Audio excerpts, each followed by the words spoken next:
10절부터 16절 말씀입니다. 요한복음 10장 7절부터 16절입니다. 제가 7절 말씀 먼저 읽겠습니다. 그러므로 예수께서 다시 이르시되 내가 진실로 진실로 너희에게 말하노니 나는 양의 문이라.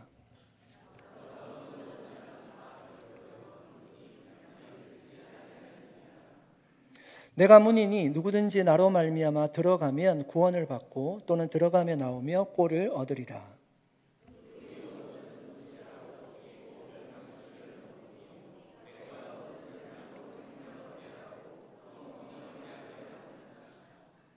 나는 선한 목자라. 선한 목자는 양들을 위하여 목숨을 버리거니와.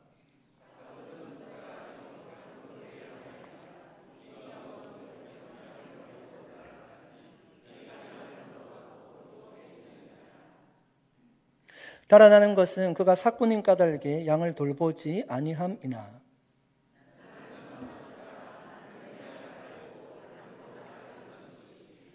아버지께서 나를 아시고 내가 아버지를 아는 것 같으니 나는 양을 위하여 목숨을 버리노라.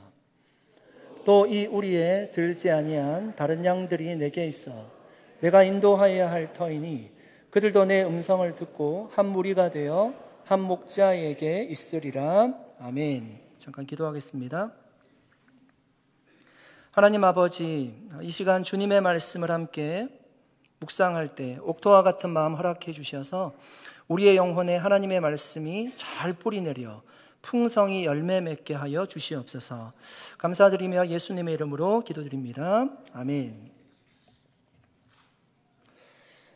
예수님 당시에 팔레스타인에서 이렇게 목자로 일을 하시던 분들은 양을 치다가 밤이 되면 그 양을 이끌고 우리 안으로 들어왔습니다.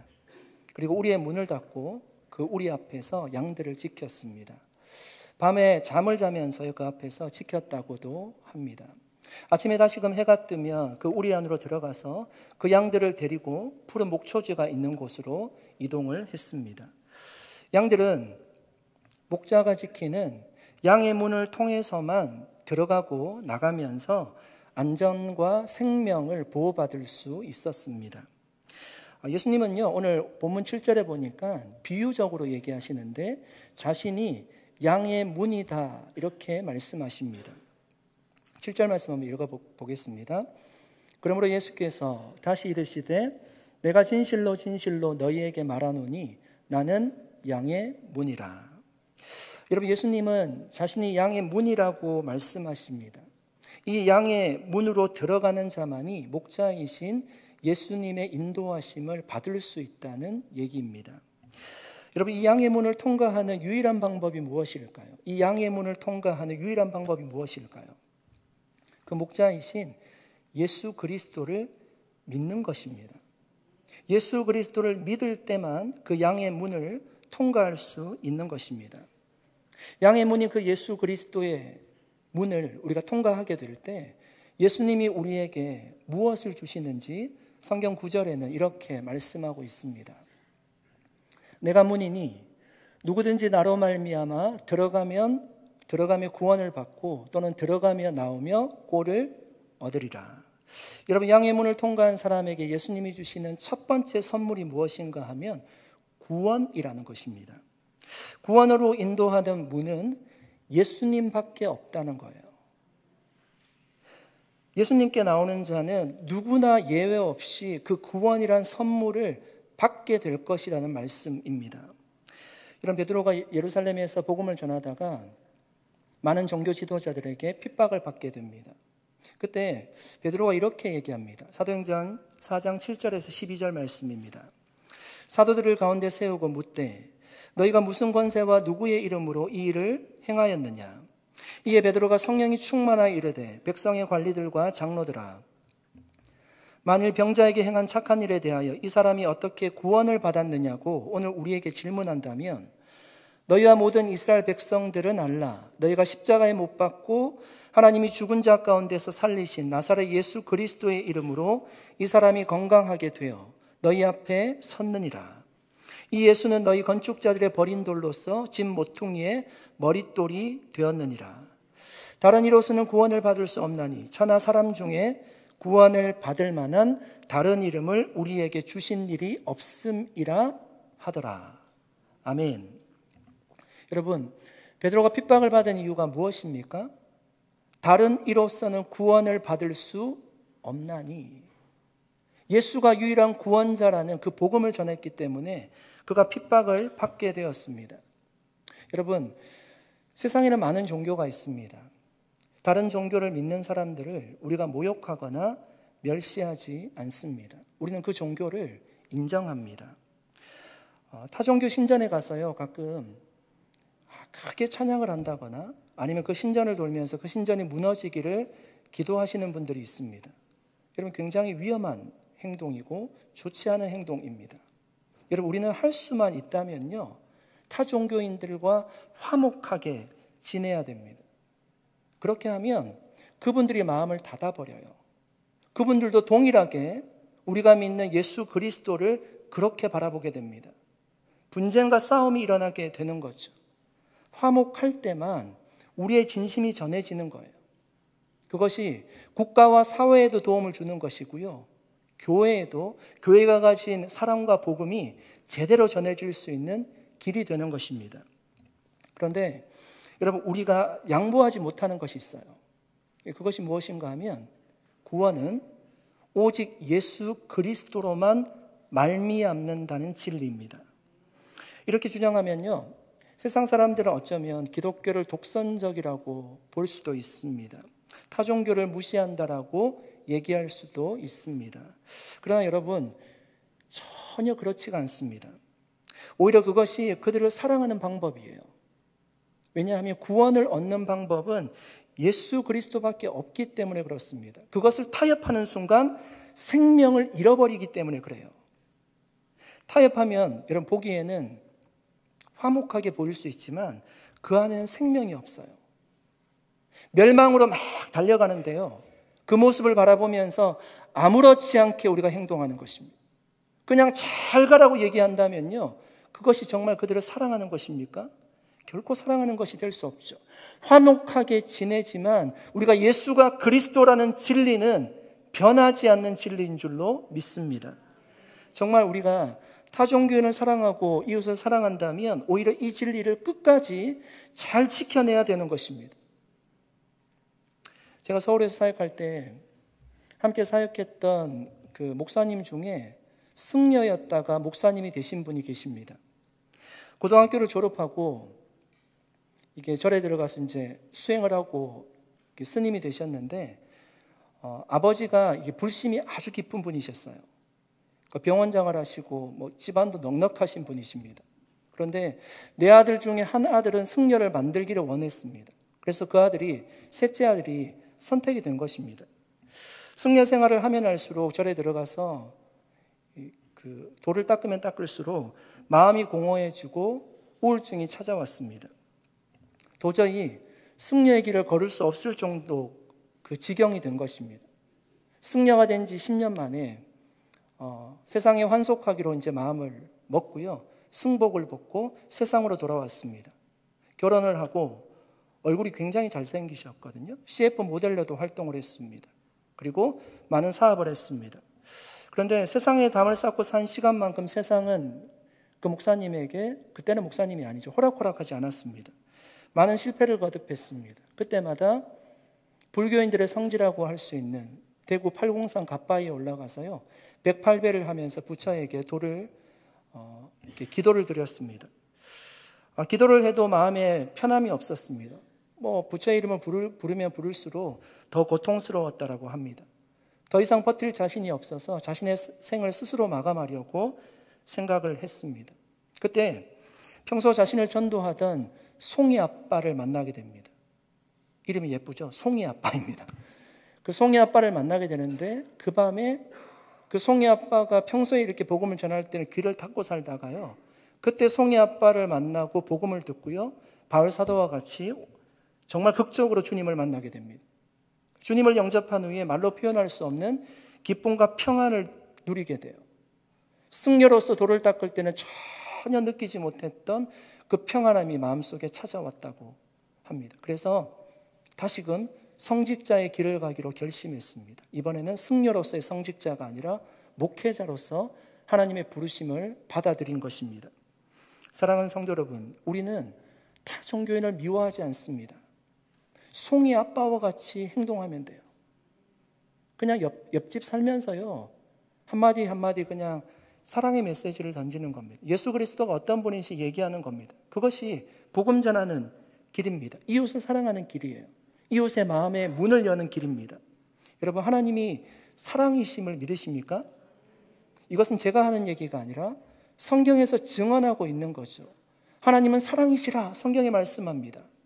성경의 모든 스토리는요, 하나님이 우리를 사랑한 사건들을 기록해 놓고 있어요. 주님이 우리를 얼마나 사랑하셨으면 십자가의 아들을 매달았습니다. 우리를 위함이 아니라, 주님을 위함이 아니라 우리를 위해서 주님이 십자가에 달려 돌아가셨습니다. 우리가 이웃을 사랑하는 방법은요, 주님과 같이 그냥 있는 그대로를 받아주는 것입니다. 그때 마음 문이 열리고 변화할 수 있는 일이 일어나는 줄로 믿습니다. 그렇게 우리가 두 가지를 기억했으면 좋겠습니다. 우리 안에 있는 예수 그리스도가 너무나 중요하잖아요. 그 진리를 지킬 뿐만 아니라 이웃을 사랑함으로 그 진리가 잘 전달될 수 있는 통로로 우리가 쓰임받을 수 있기를, 사용받을 수 있기를 예수 그리스도의 이름으로 간절히 축원드립니다.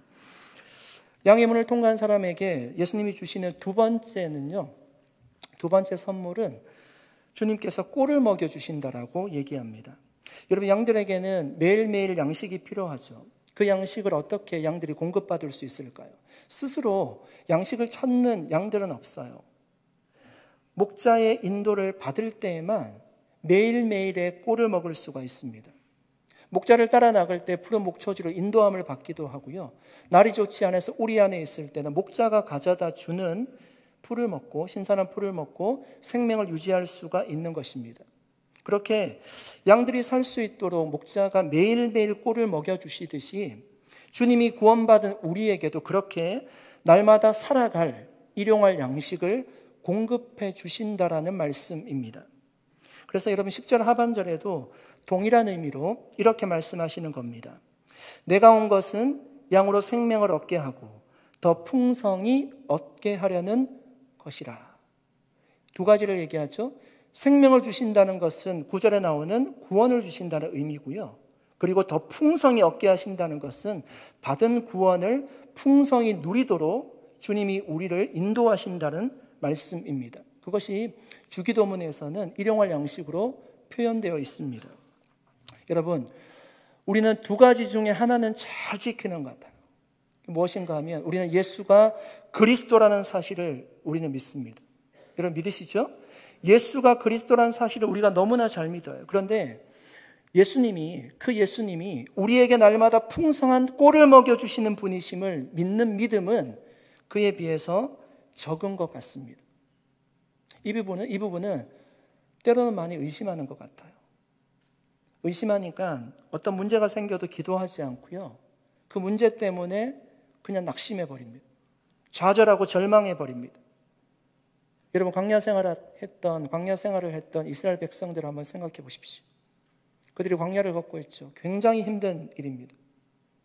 하나님께서 매일매일 양식을 주셨어요. 하늘의 만나를 매일매일 내려주셨습니다. 정말 기적적인 사건이잖아요. 그런데 어려움이 찾아올 때마다 오히려 하늘을 향해서 하나님을 원망합니다. 비난합니다. 왜 그렇게 했을까요? 왜 이런 마음이 들었을까요? 목자이신 하나님을 신뢰하지 못하기 때문입니다. 양들이 살 수 있는 유일한 방법이요, 목자를 신뢰하는 길밖에 없어요. 전적으로 신뢰해야 됩니다.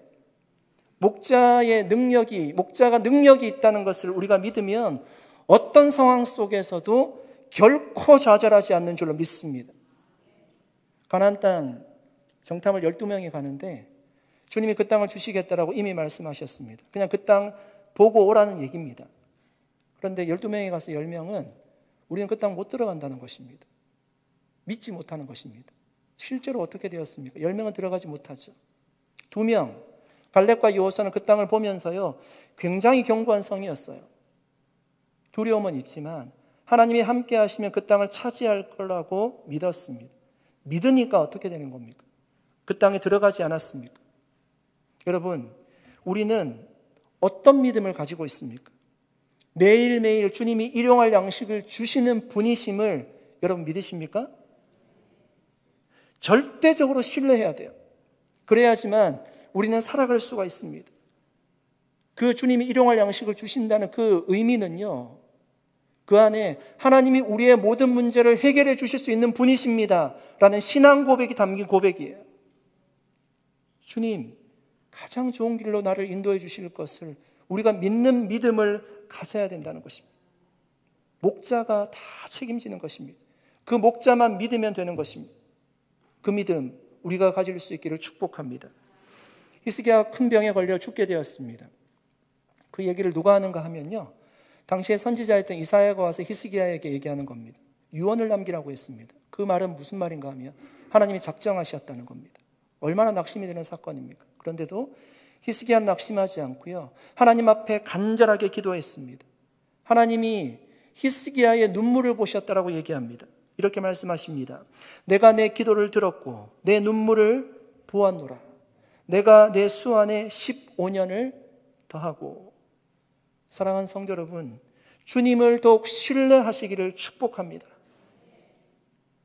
주님은 우리를 구원하시고요, 구원하신 이후에 우리의 삶에 전혀 관심 없는 분이 아니라는 말씀입니다. 구원하실 뿐만 아니라 그 구원을 풍성히 누리도록 우리를 인도해 가신다는 것입니다. 받은 구원을 더 풍성히 누리는 것은 그 목자 되신 예수 그리스도를 온전히 신뢰하고 그분을 따라가는 것입니다. 여러분, 기도해서 되지 않을 일은 없는 줄로 믿습니다. 여러분, 기도하면 죽을 병이 낫기도 하고요, 기도하면 견고한 여리고성이 무너지기도 했습니다.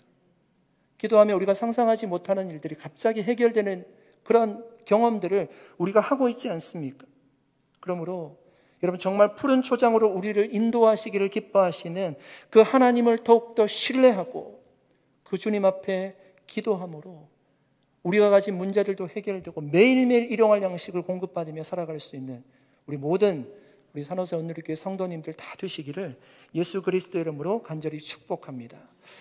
여러분, 생명력이 넘치는 삶은요, 구원받은 삶하고는 다른 것입니다. 그러니까 구원받아도 감사한 거지만 그 구원이 내 마음 속에서 정말 은혜로 충만한 삶을 살아갈 수 있다는 것입니다. 언제요? 주님을 믿고 따라갈 때. 그 은혜를 우리가 날마다 누릴 수 있기를 축복합니다. 예수님은 7절에서 자신을 양의 문이라고 소개했습니다. 11절에서는요, 이렇게 소개하고 있습니다.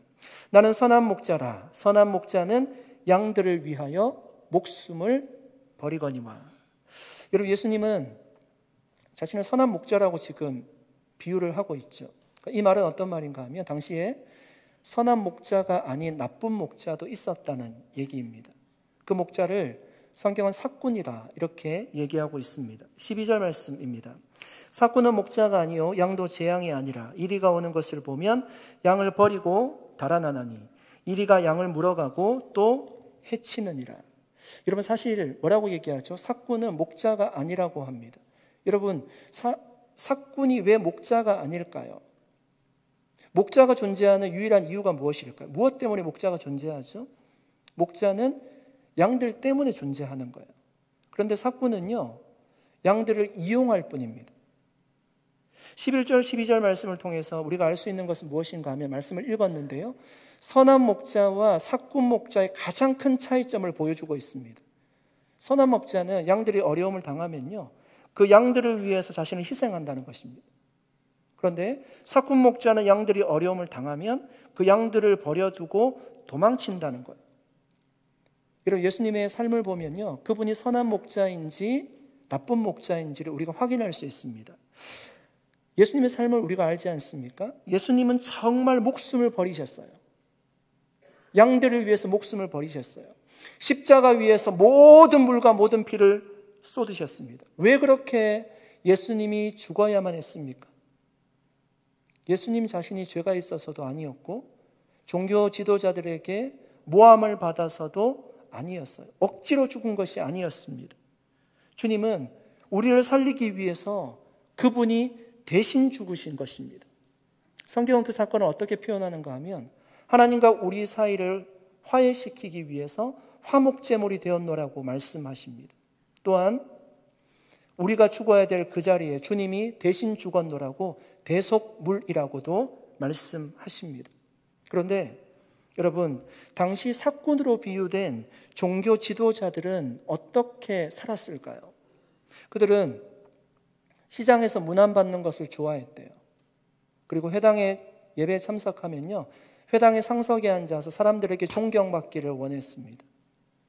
자신의 어깨에는 짐을 지지 않고요, 사람들의 어깨에 무거운 짐을 지우고 자신들의 손가락 하나도 까딱거리지 않았노라고 얘기하고 있습니다. 예수님은 그들의 삶을 이렇게 평가했습니다. 마태복음 23장 13절부터 15절 말씀입니다. 화 있을진저 외식하는 서기관들과 바리새인들이여, 너희는 천국문을 사람들 앞에서 닫고 너희도 들어가지 않고 들어가려 하는 자도 들어가지 못하게 하는도다. 화 있을진저 외식하는 서기관들과 바리새인들이여, 너희는 교인 한 사람을 얻기 위하여 바다와 육지를 두루다니다가 생기면 너희보다 배나 더 지옥 자식이 되게 하는도다. 여러분, 그들이 천국문을 닫았대요. 자기도 안 들어가고요, 들어가려고 하는 사람도 막고 있습니다. 교인 하나 얻는 것이 얼마나 어려운 것입니까? 교인 하나를 얻는데 그 사람이 자신들보다 더 지옥 자식이 되게 했노라고 얘기합니다. 그들은 양들을 위해서 희생하는 삶이 전혀 아니었습니다. 그러나 예수님의 삶은 여러분 어떠하셨습니까? 마가복음 10장 45절 말씀입니다. 인자가 온 것은 섬김을 받으려 함이 아니라 도리어 섬기려 하고 자기 목숨을 많은 사람의 대속물로 주려 함이니라. 아멘. 여러분, 예수님의 삶은요, 섬기는 삶이었어요. 섬기는 삶을 살아가려면 꼭 필요한 것이 있습니다. 그것이 무엇일까요? 희생과 헌신이에요. 희생과 헌신이 없으면 섬기는 삶을 살아갈 수가 없습니다. 여러분, 오늘날 희생과 헌신을 강요하면 여러분 어떤 마음이 드세요? 희생과 헌신의 삶을 살아가야 됩니다 라고 제가 설교하면 여러분 어떤 마음이 드십니까? 마음이 부담스럽지 않으세요? 저도 그러니까 희생과 헌신이라는 단어를 들으면 뭔가 힘들 것 같고 어려울 것 같은 마음이 제 마음 가운데 있습니다. 오늘날 많은 사람들은 자신의 유익과 즐거움을 위해 살아가는데요, 그 사람들에게 희생과 헌신을 요구하면요, 굉장히 부담스러워 할 것입니다. 최근에 목사님들과 대화를 하다 보면 교회마다 부교육자를 구하지 못해서요, 어려움에 처한 교회들이 얼마나 많이 있는지 모릅니다. 이렇게 영상 같은 것도 부교육자를 왜 이런 사태가 일어났는지를 진단하는 영상들이 얼마나 많이 올라오는지 모릅니다. 다양한 이유가 있습니다. 가장 큰 이유가 무엇인가 하면 교회가 주는 사례로 생활할 수가 없다는 것입니다. 그래서 교회 사역을 하지 않고요, 목사님들에게 파트로 일을 하거나 아니면 해프타임으로 일을 하고 직업을 가지고 그냥 일을 하는 겁니다. 그러니까 미리 말씀드리지만 저는 목회자가 일을 하는 거에 대해서 그것이 나쁘다거나 죄라거나 전혀 그렇게 생각하지 않습니다. 그러니까 생활이 되지 않기 때문에 어쩔 수 없이 생계를 위해서 일을 하는 것이기 때문입니다. 목회에 전념하고 싶지만 그렇게 할 수 없는 환경이 만들어졌기 때문에 그냥 안타까울 뿐입니다. 교회마다 목회자들에게 다 잘해주고 싶어 하십니다. 제가 사역했던 모든 교회들은 다 그랬어요. 다 잘해주고 싶어 합니다. 그렇지 않은 교회가 어디 있겠습니까? 그런데 교회마다 상황이 좀 어렵고 하니까요, 교회가 또 약해지지 않습니까? 그러니까 전적으로 책임지지 못하는 것입니다. 저도 부교역자로 그 과정과 어려운 시간들을 다 보내왔기 때문에 그 상황이 충분히 이해가 됩니다. 그런데 한편으로는 냉정하게 우리가 좀 진단해보고 생각해보면 희생과 헌신이라는 단어가 목회자들에게도 부담스러운 단어로 여겨지기 시작했다는 것입니다. 여러분, 요즘은 이런 얘기 하면요, 꼰대라는 얘기 듣습니다. 라떼라는 얘기 들어요. 당신은 다 지나왔기 때문에 그런 얘기 한다라고 그런 얘기 듣습니다. 목회자들 뿐이겠습니까? 여러분, 교회마다 섬길 사람이 없다라고 아우성이에요. 주님은 섬김을 받으러 오시는 것이 아니라 섬기러 왔다라고 얘기를 하시는데요. 우리는 섬김의 자리를 보고 내가 할지 말지를 우리 스스로 선택을 합니다. 한 목사님이 부목사님을 충원할 상황이 되어서 하나님께 기도를 드렸습니다. 사역도 잘하고 설교도 잘하고 신실하고 인물도 좋은 목사님을 보내주십시오. 우리 교회 딱 김기호 목사님 같은 분이십니다.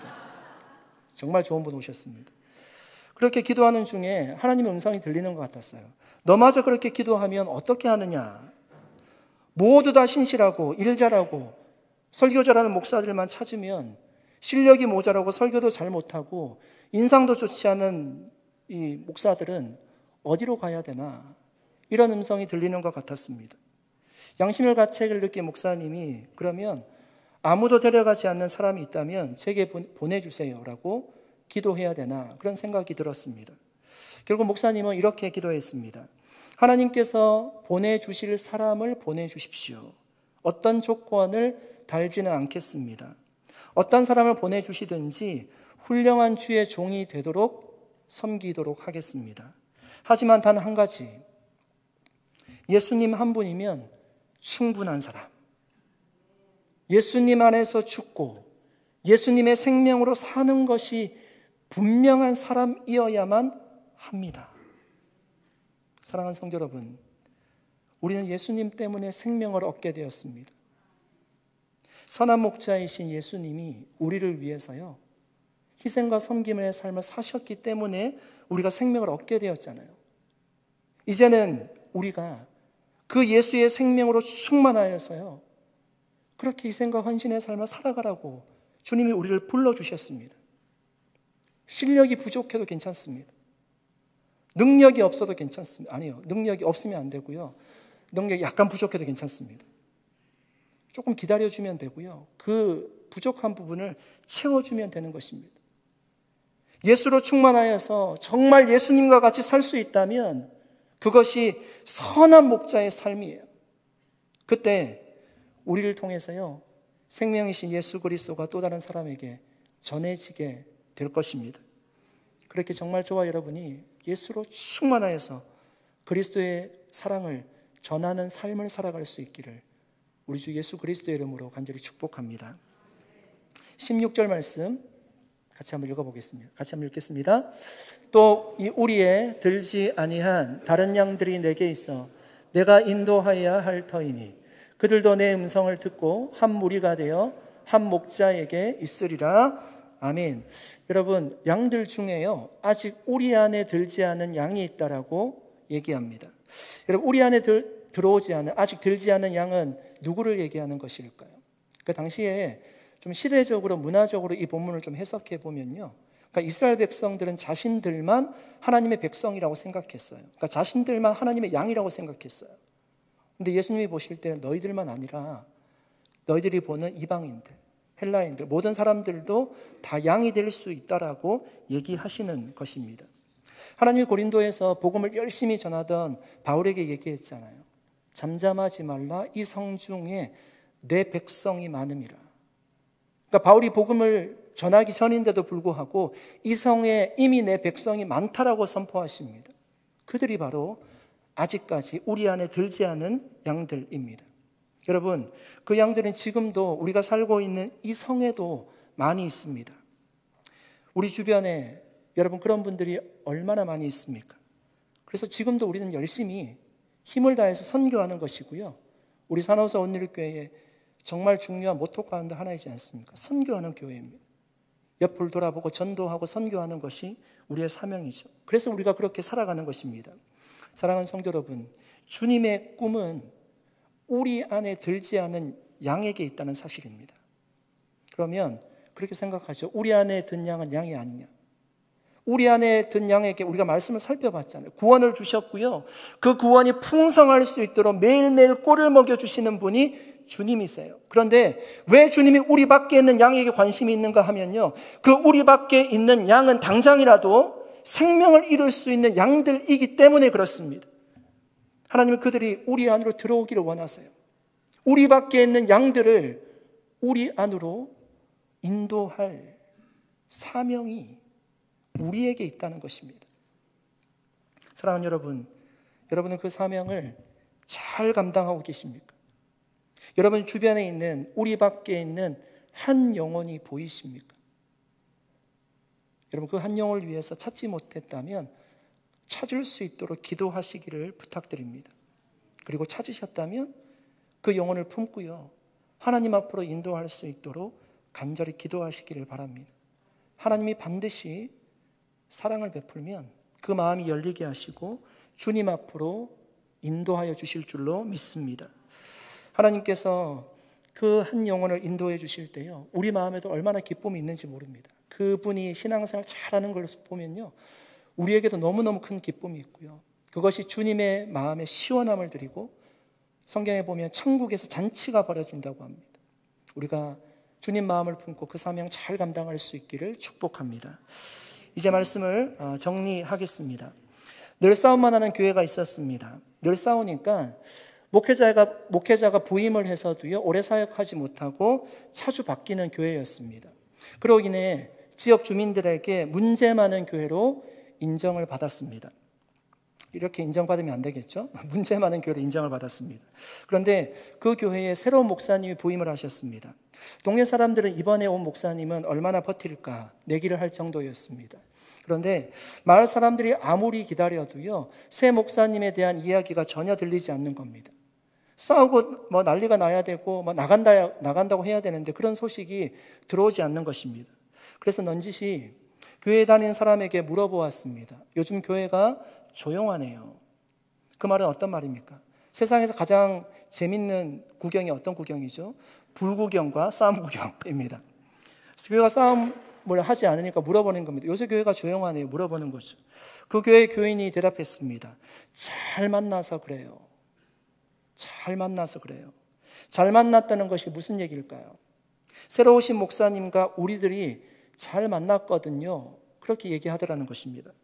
새로 오신 목사님의 부임 설교가 잘 만났습니다 라는 제목의 설교였습니다. 목사님의 설교 내용은 이랬습니다. 제가 강단에 선 것입니다. 제가 이 자리에서 둘러보니까 양들은 보이지 않고 늑대와 이리떼들만 보입니다. 사실대로 말하자면 요즘 교회 안에 양이 어디 있습니까? 늑대들과 이리떼에게 다 잡아먹혀서 하나도 없습니다. 그리고 사실을 말씀드리면 저도 마찬가지입니다. 저도 알고 보면 선한 목자가 아니라 삭군입니다. 교회 안에 양을 보기 어렵듯이 선한 목자가 어디 있습니까? 이렇게 삭군과 늑대들이 만났으니까 얼마나 잘 만난 것입니까? 저는 이제부터 이곳에서 목회하는 동안 여러분이 마음에 들지 않으면 늑대니까 저렇게 하지, 늑대치고는 그런 대로 괜찮다라고 생각할 것입니다. 제 얘기가 아닙니다. 여러분들도 제가 하는 행동이 마음에 안 들면 삭군이니까 저렇게 하지 생각하고 참아주십시오. 그리고 제가 조금 괜찮게 하거든 삭군치고는 잘하네 라고 인정해 주십시오. 그 이후 목사님과 교인들은 문제가 생기면 늑대가 저 정도면 괜찮지, 삭군이 저 정도면 괜찮지라고 인정하기 시작했다고 합니다. 결국 그 교회는 다툼이 사라졌다고 해요. 몇 년 후에 교회 안에 늑대가 사라지고요, 정말 양들과 목자만 남았다고 합니다. 사랑하는 여러분, 우리는 다 부족합니다. 서로가 서로를 불쌍히 여기고 사랑하기로 다짐하지 않으면요, 희생과 헌신의 삶을 우리는 살아갈 수가 없습니다. 정말 선한 목자이신 그 예수 그리스도의 긍휼의 마음을 품고 서로가 서로를 사랑하고 섬길 수 있기를 축복합니다. 그래서 교회뿐만 아니라 우리 교회가 세상을 그렇게, 선교지를 그렇게 섬길 수 있기를 예수 그리스도의 이름으로 간절히 축원드립니다. 기도하겠습니다.